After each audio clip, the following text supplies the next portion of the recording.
अस्सलाम वालेकुम नाजरीन, मैं हूं मोहम्मद जुनैद असदी और आप देख रहे हैं मोहम्मद जुनैद असदी चैनल। नाजरीन, ऑल मैच मेकर एसोसिएशन आपके लिए बेशुमार रिश्ते लेकर आ रहा है। अब आपको रिश्तों के लिए परेशान होने की ज़रूरत बिल्कुल नहीं है, क्योंकि ऑल मैच मेकर के पास बेशुमार रिश्ते और मैच मेकर्स मौजूद हैं। अगर अभी तक आपने अपनी रजिस्ट्रेशन नहीं करवाई तो स्क्रीन पर दिए हुए इस नंबर पर अपनी रजिस्ट्रेशन करवाएं। हमारे पास जो आज का रिश्ता मौजूद है वो एक सैयद सुन्नी नज़र नियाज़ वाले घराने से उसका ताल्लुक़ है। वेल सेट फैमिली है।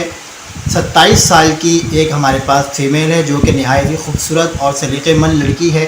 उसके लिए एक अच्छी और एजुकेटेड और पोश एरिया का रिश्ता दरकार है। बीकॉम उसने अपनी कंप्लीट कर ली है एजुकेशन। 4 भाई हैं और 2 बहनें हैं।